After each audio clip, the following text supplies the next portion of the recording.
Salut la compagnie, c'est Jules Melon et aujourd'hui dans la Procédé Critique, je vais vous parler d'un film britannique en mode thriller psychologique fantastique à la lisière de l'horreur, sorti en 1961 et qui fêtera d'ailleurs ses 60 ans le 24 novembre prochain, Les Innocents ou The Innocents en VO, réalisé par Jack Clayton et adapté d'une longue nouvelle culte de Henry James, The Turn of the Screw ou Le Tour d'écrou.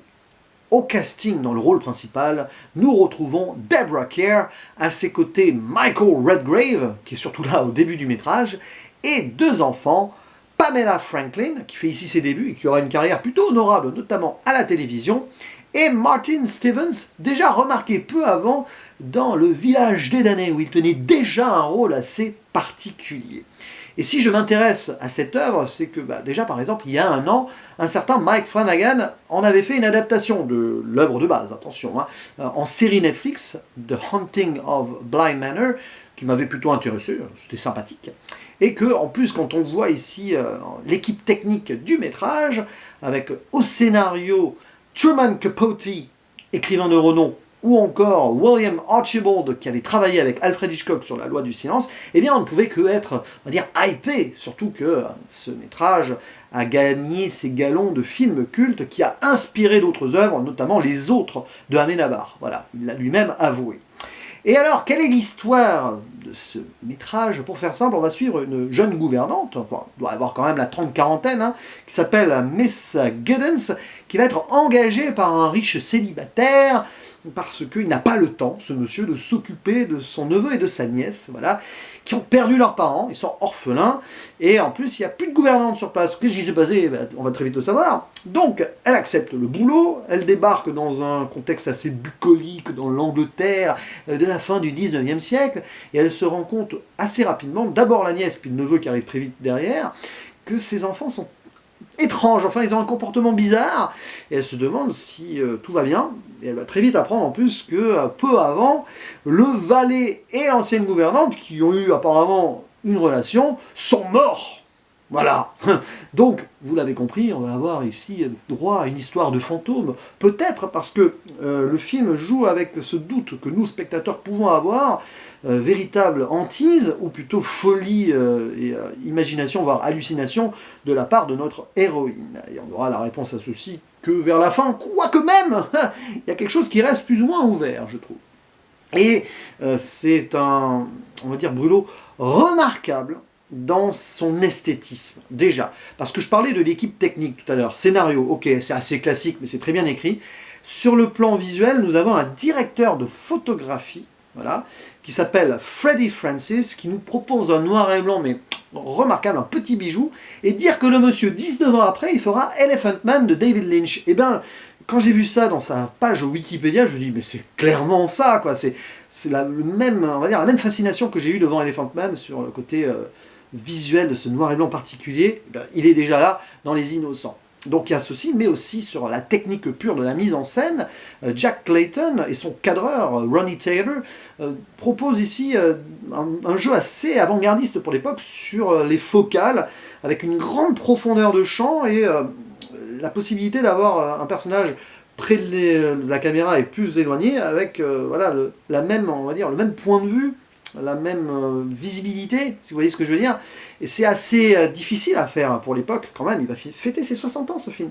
Et ça renforce, on va dire, les points de vue, justement. On se demande, on regarde, on scrute l'image, à se demander si tout ce qu'on peut voir est vrai, ou s'il n'y a pas un petit peu des choses qui seraient imaginées.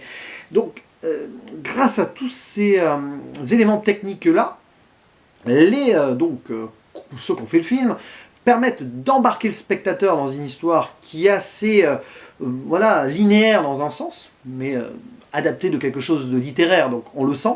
Mais alors, on se passionne donc pour cette gouvernante qui s'attache à ses enfants, et on se demande si ceux-ci ne sont pas un petit peu traumatisés, peut-être par la mort donc, de ces deux employés, ou peut-être de leurs parents.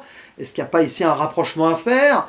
Et on va donc découvrir peut-être certaines choses, parce que c'est quand même ici une narration qui va crescendo, c'est posé et tout, mais plus on avance, plus il va y avoir des apparitions et des moments où la mise en scène va se saccader un petit peu, avec des jumpscares pour l'époque, oui, et des scènes qui font bien flipper, notamment une de nuit vers la fin, là, avec le chandelier à la main, ouf, là, là, là, là, oui, il y a des petits trucs quand même, des apparitions derrière la fenêtre ou au loin et tout.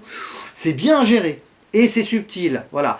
Ce genre de film-là, qui joue sur la psychologie, on voit à quel point ça a pu influencer beaucoup de gens. Donc on parle des autres, parce que ce que j'ai fait ça en intro, hein, j'ai parlé du film Les Autres, mais il y en a d'autres, clairement, hein, par la suite, notamment tous ces films où on voit des jeunes un petit peu voilà, possédés, ou on ne sait pas trop, hein, je pense à La Malédiction, Insidious, tout ça, on voit dans le jeu des jeunes acteurs hein, qu'il y a quand même des choses qui ont été reprises fatalement. C'est une pierre angulaire ce film, tout simplement.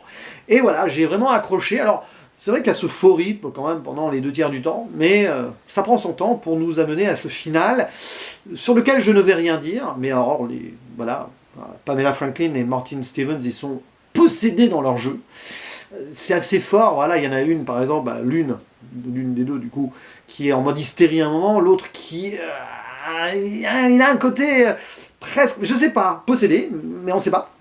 Enfin, en tout cas, je le dirai pas, et même, est-ce que je pourrais le dire? C'est très fort, voilà, c'est très très bien, ils sont bien dirigés, et on voit qu'ils sont plaisir, c'est un peu comme un jeu pour ces enfants-là à l'époque, mais je pense qu'on les a dirigés comme, allez, vous allez jouer à un jeu et tout, une histoire de fantôme, mais ça donne très très bien, voilà.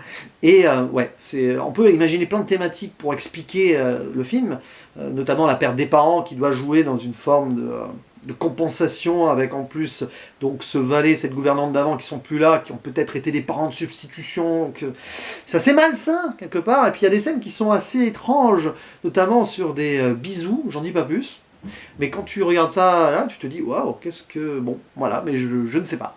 À vous d'interpréter si vous avez vu le film et que vous avez envie qu'on en parle en commentaire. En tout cas, voilà un beau film à se faire pour cette période d'Halloween, oui, en mode old school, etc.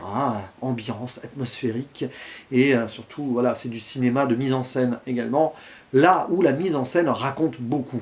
Ça, on n'en a plus beaucoup des films comme ça. Bon, on en a encore, mais à l'époque, on savait en faire, parce qu'il n'y avait pas des effets spéciaux à mettre dans tous les sens pour faire un cache-misère. Ici, c'est vraiment direct, et c'était très bien pensé. Voilà, n'hésitez pas à dire en commentaire donc ce que vous pensez de ce métrage, Les Innocents. Quant à moi, je vous dis à la prochaine. Ciao.